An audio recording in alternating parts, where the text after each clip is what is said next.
Okay, so that's entirely dependent on what you are, meaning like what species you are, and then therefore what processes you can do. So in high school, we had this really cool one where you put like bananas and I think vinegar, and then you put a banana on the top of it, or not a banana, goodness, a balloon on the top of it. And as that banana was like breaking down, what would happen is that balloon would start filling up. So that kind of tells us what kind of respiration it is. That would be your alcohol fermentation. Because in your alcohol fermentation, you're going to go through like your initial glycolysis, but you're also going to produce ethanol and CO2. Um, and that's, sorry, you're going to produce alcohol and, ethanol, which is a type of alcohol, and CO2. However, on the other side, we also have our lactic acid fermentation. And so if you've gone to the gym and you worked really hard and the next day you're super, super sore, that's a buildup of lactic acid, meaning you did an anaerobic workout. At least part of your body did, even if you were doing like aerobic workouts. But that's going to be a buildup of lactic acid. And I just want to read over this really fast. So the specific examples that she gave for lactic acid fermentation is going to be mammals and then some bacteria. For alcohol fermentation, it's always going to be yeast. Always. Which the specific example she gives is Saccharomyces. However, with your lactic acid fermentation, the examples she gave were Lactobacillus and Streptococcus. But lactobacillus, with your lactic acid fermentation, that is going to be in mammals and bacteria, and with your alcohol fermentation, that is going to be in your yeast. Sorry. Okay, so aerobic respiration. A couple of things to understand is it depends on what type of cell it's in. So aerobic respiration can happen in both prokaryotic and eukaryotic cells, and we'll learn a little bit more about that later with like microaerophiles and anaerobic, like anaerobes and then aerobes. But it's going to happen both in prokaryotic and eukaryotic cells. So with that being said, they do occur in different areas. She did give out a handout in class that you were supposed to fill out. I would memorize that from start to finish. Understand the ins and outs of it. If you understand that, you're golden. I wouldn't be concerned about that one at all. If you can understand everything on that sheet and understand the video that I'm going to post or link underneath here. So with your prokaryotic cells, everything's going to be occurring in the cytosol. At least, especially for the electron transport chain, that's going to be in your cytosol.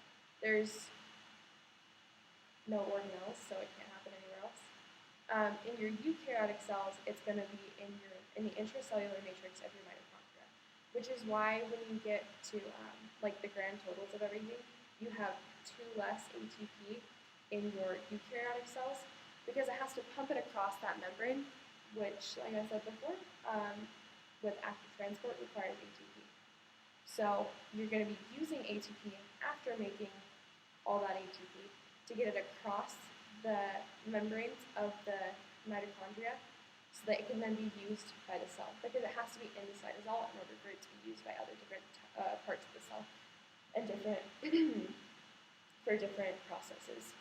So electron transport chain, that's the next thing I'll talk about. Electron transport chain can be kind of confusing, and I know that's a really hard one for a lot of people to understand. Basically what happens is you've got your membrane within your mitochondria, right? It's going to have a bunch of little proteins within the surface of it, like within the surface of this membrane.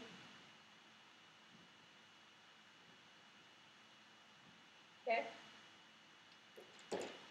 Now, through an oxidation reaction, you're going to lose a hydrogen, and that hydrogen is going to be pumped out through basically all of these. You're going to be pumping them out of all of these. And then you're going to have an electron. You're going to have an electron that's going to be released here that's going to bounce from protein to protein. Now, once it gets to this end protein, and this isn't drawn to scale, this isn't perfect, there's multiple other proteins, but this is just to understand the kind of concept behind it. Once it gets here, this is going to be your hydrogen pump or your ATP synthase. So what's going to happen is right here, the hydrogens are going to start coming back in. So you've got like your hydrogen out here, a hydrogen here, and those are going to come in to the cell. Now when that happens, it's like a turbine.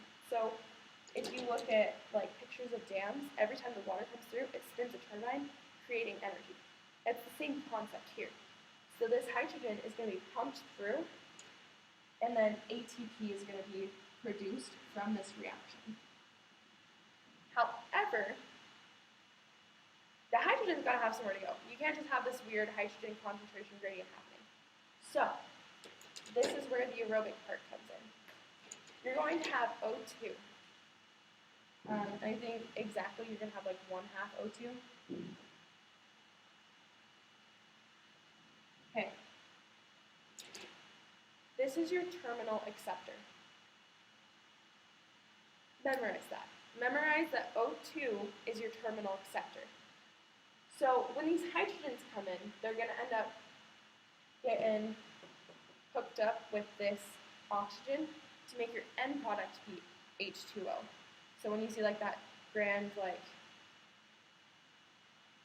what's the word I'm looking for? Like photosynthesis reaction, but it's also like the metabolism reaction, that's where you end up getting the H2O. So once this hydrogen comes in here, it's going to end up reacting here with this oxygen to create H2O, and you'll have your ATP produced. But the fact that we can go through this multiple times, and each time this should produce 3 ATP, the fact that we can go through this quite a few times per molecule of glucose is why we can create so much ATP from just this process alone. Okay, that's really all I've got for you. I'll have the link below this video for that respiration video, the crash course one, because like I said, it's going to explain it a lot better than I will. But yeah, good luck on the test and happy studying.